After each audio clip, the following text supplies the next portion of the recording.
We called it Mandarin Orange, but technically it's just Mandarin Mead, and now it's a year old. How's it taste? Okay, our Mandarin Orange Mead, because that's what I'm going to call it. That's what they're Mandarin Oranges. I've always called them that. We bottled this on 10/25/22. For future Derek, I shall explain that later.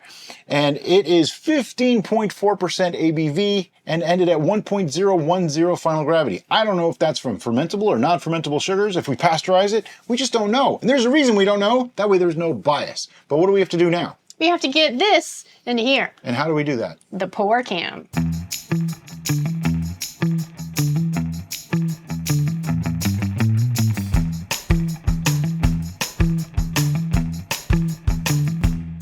Okay, first, that's pretty clear. It's beautifully clear, and it's a beautiful color. It's a nice, almost orange, yeah. Straw orange, really. Yep.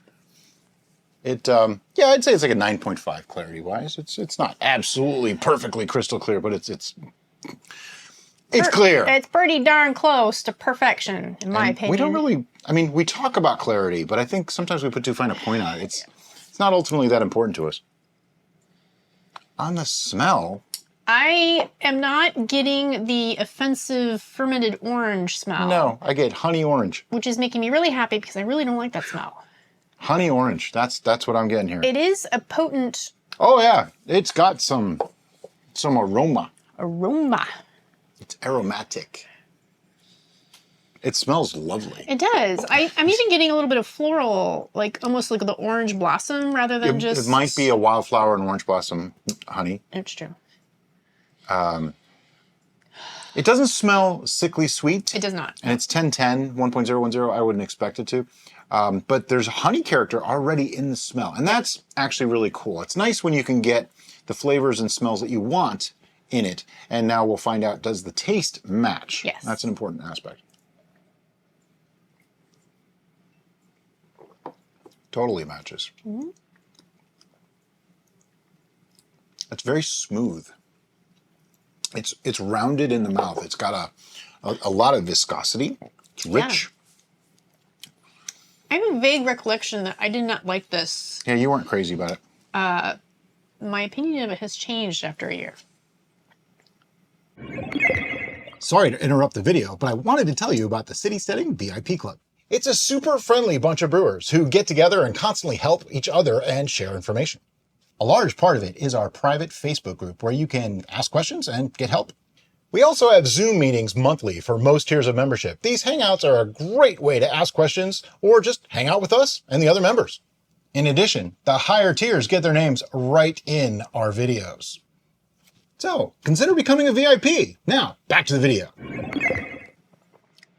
There's a few things that I would do differently, but I don't hate it. I actually like it. I think the orange, the mandarin flavor is coming through pretty well. There's a bitter note in there. And I think we used the peels.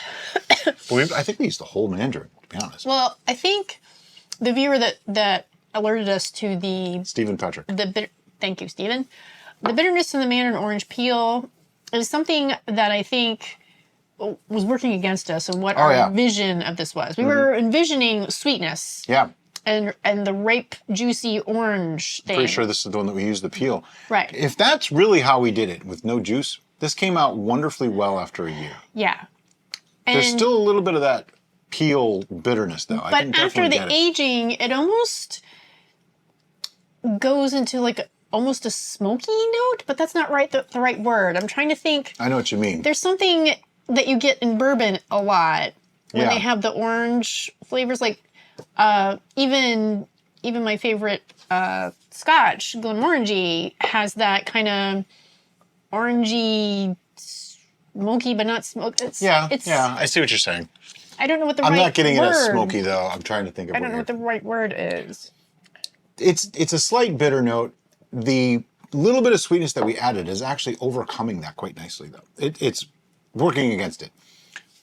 Nuts, buddy.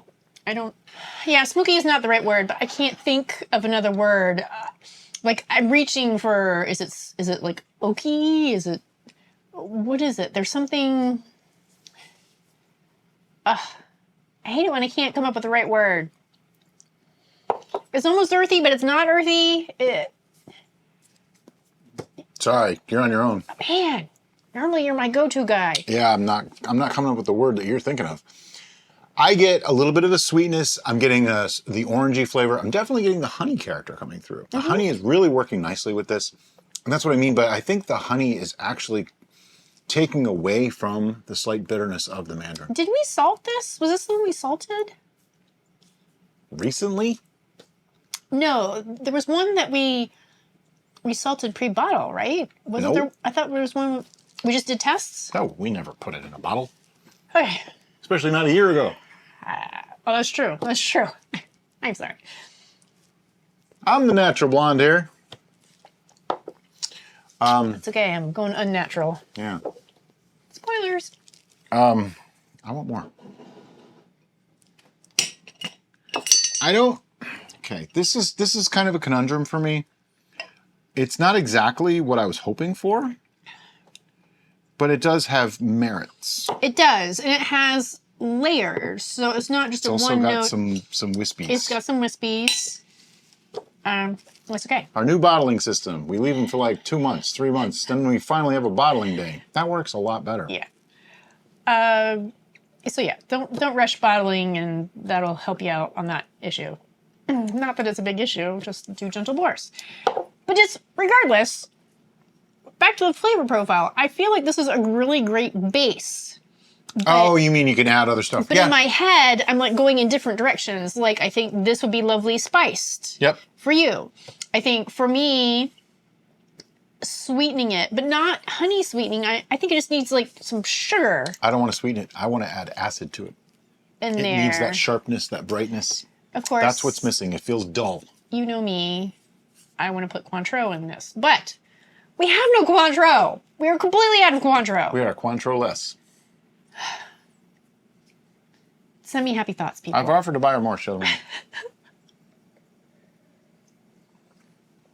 Do you see what I mean? It's kind of like a dull, muted thing. It needs a little acid to spike it up. We have... I could even like put some orange juice in here, just pure... You could. We have but I won't acid blend. I just don't know how much I'd have to add. It'd be like granules of acid blend to bring this up. But that's what I'm thinking this needs. Yeah, I can see that.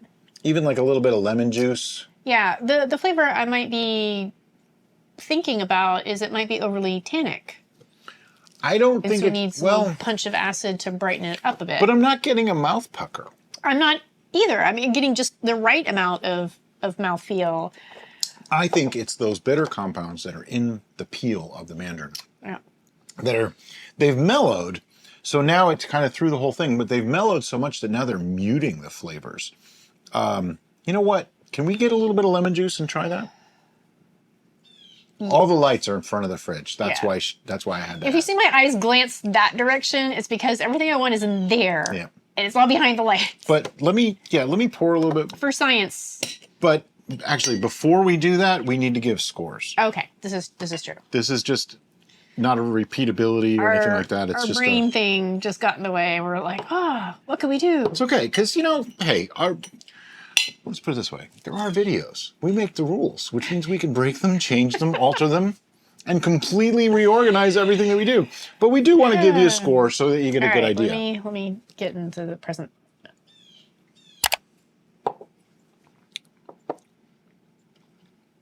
The way we score things, at least the way I score things, Derica may have her own standard. I go 1 through 10, with 11 reserved for just amazing, out of this world, very, very, very amazing stuff.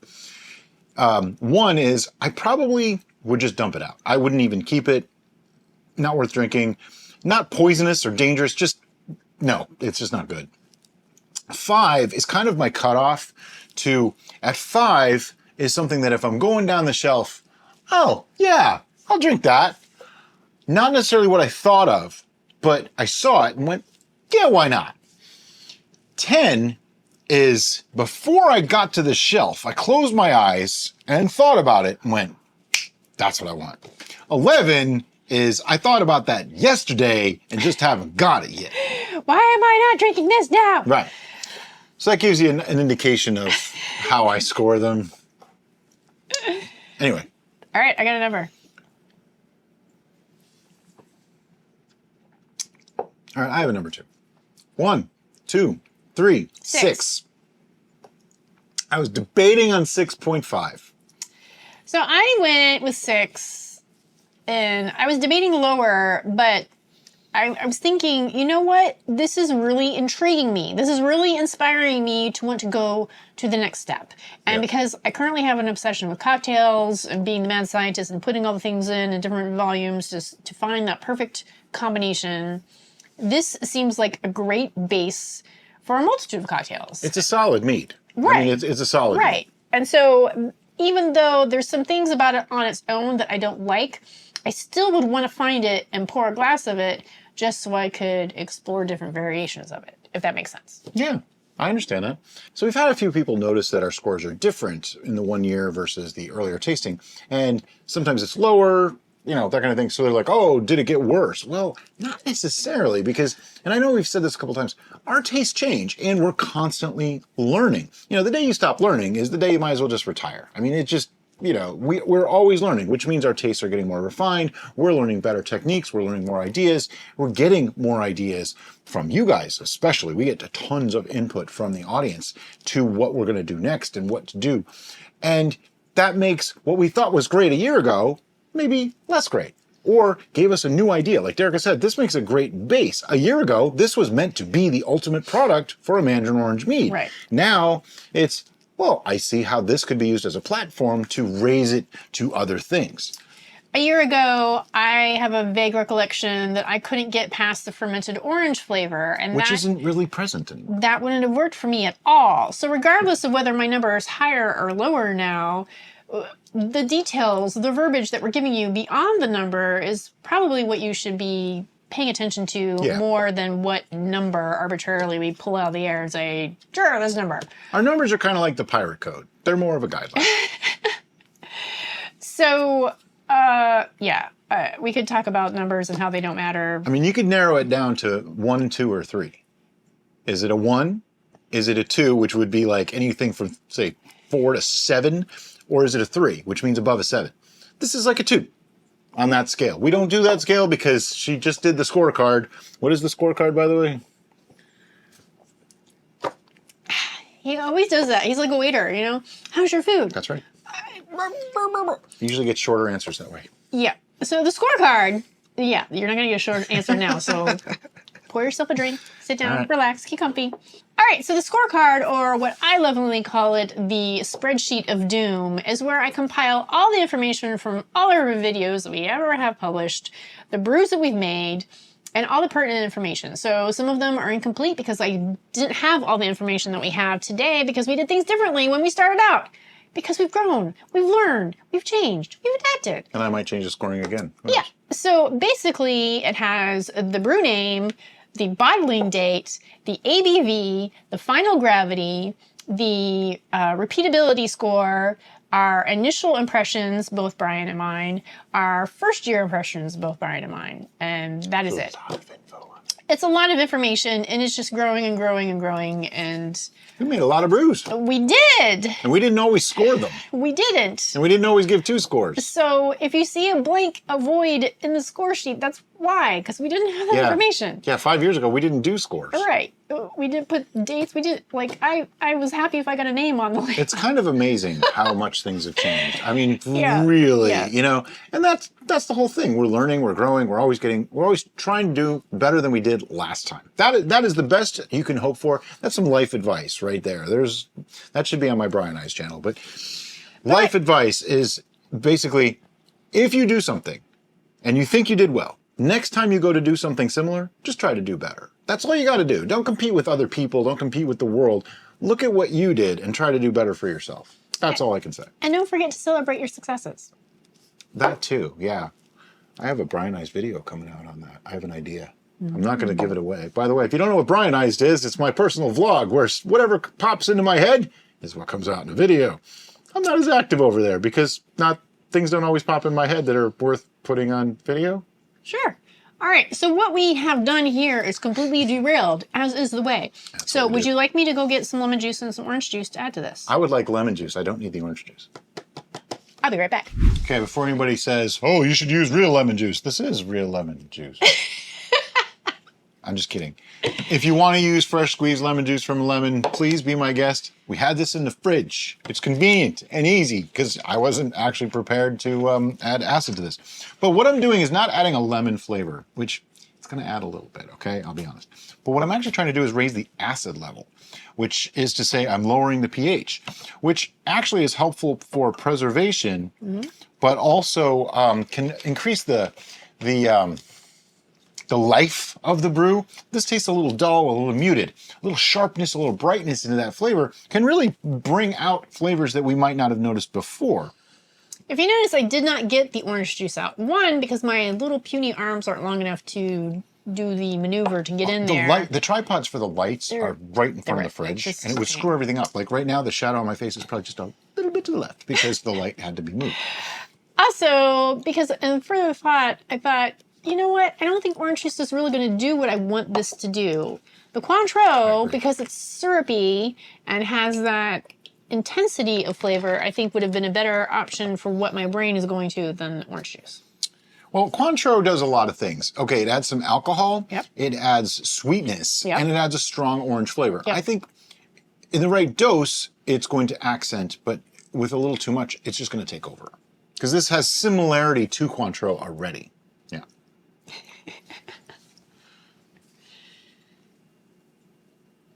So how's your lemon experiment? I added like, I don't know, half a teaspoon, and I didn't get much difference. Just added a little bit more, about another half teaspoon. And I would say it actually seems to diminish the orange flavor, but it diminishes the bitterness of the orange flavor. Yeah, the only thing I could think of would to be adding like bitters, but bitters are bitter, so that wouldn't help at all. No, they're not really. But we have the It's not the same kind of bitter. Yeah. But We could try some orange bitters. Why not? okay. We'll Franken brew this sucker. It took down some of the bitterness, but it didn't really brighten it up like I wanted to, and I'm afraid any more, and I'm going to start tasting lemon, because I can smell lemon on it already. But I think if we add the orange bitters to your mixture... We might actually have something nice. All right. Grab the orange bitters. I know what you're thinking. What does this mean for a bottled brew? How do you manage that? I don't know. Nothing, really. If you want to do it by the glass, this is cool. So, if you wanted to mix it into a gallon, you certainly can. Are you gonna do a control? Does anybody know why they make the label too big for the bottle? What is the purpose of this? It aggravates Brian and it aggravates me. My theory is so that people can pick it out in the store easier. Because it's the only misshapen label on the shelf.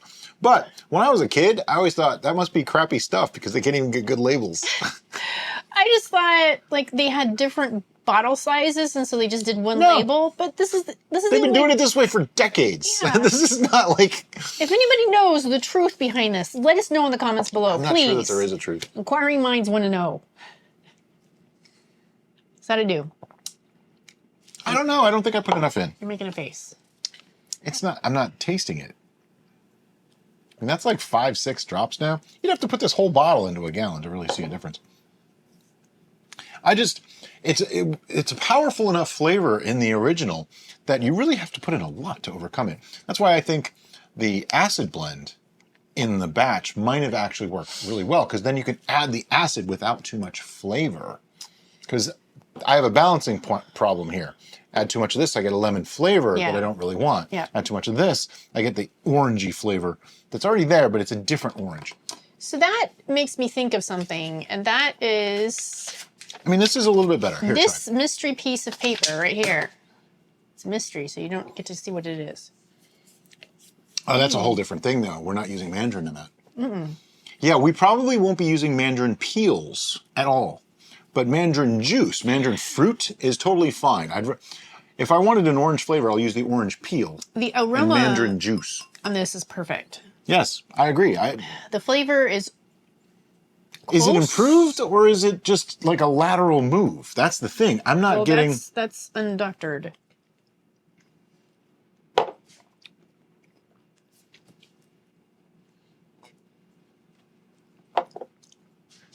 I don't think it improved it.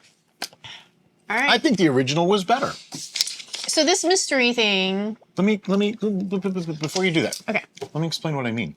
The original had a good flavor profile. Everything about it was nice. There was just that bitterness of the Mandarin that I wasn't real crazy about. And I was afraid of the muted flavor. Adding lemon juice and the orange bitters actually seemed to take all the good things down. And it also took the bitterness down, but it didn't add any brightness or extra oomph to it.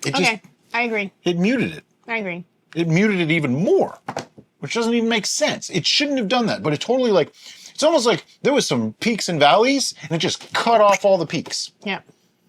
How weird is that? And yes, our cats are going nuts if you can hear anything. They are going nuts, which is making me incredibly nervous because we have some expensive equipment over here that I know cats care not for. So go spaz over there. Thank you. We need a door. We need a door. We totally need a door. We really do. Well, we could get one of those child gate things. I have seen videos of cats and child gates, and it never worked out very well. Get two of them. So my question to this is, should we add acid blend? It can be added before or after fermentation. So keep in mind that is a flavor augmentation. Because we're doing pH checks and stuff, so we can adjust if the pH... Essentially what she's asking, there's a new brew coming up that we haven't told you about yet. It's coming. I don't want to give it away, but it's coming, okay? But we have to keep in mind that certain things you do as flavor augmentation, and this is, it's acid blend. It's just acids. We haven't really used it. It's been on the shelf for a while. I haven't felt a need, but this was the first one that made me think acid blend would have helped this. So it's a flavor augmentation. The problem is if you put it in during fermentation or pre-fermentation, you could lower your pH enough that you're harming your yeast. So you want to definitely be careful with that, but we've started checking pH levels on our brews so we can augment that as needed. So, in synopsis, is this brew worth making? Yeah, absolutely. Yeah, I think so. Will we revisit this idea? I think we shall. I think we might, and we'll use actual orange peel instead of Mandarin. And maybe even Mandarin juice. Sure. Mandarin juice and orange peel and acid blend for flavor enhancement, or flavor augmentation. Yeah, flavor augmentation. So I'm going to put that on our list. But you know what I'm going to do now? The Frankenbrew? Oh, it's already quite the Frankenbrew. It's extra super... It's a Viber brew now. Didn't do anything for me. All right. It just seems weird, like it should be different, and no, it really didn't. But that's it! So, yeah, that's all we got. As always, guys, thank you so much for watching. And have a great day. Bye-bye.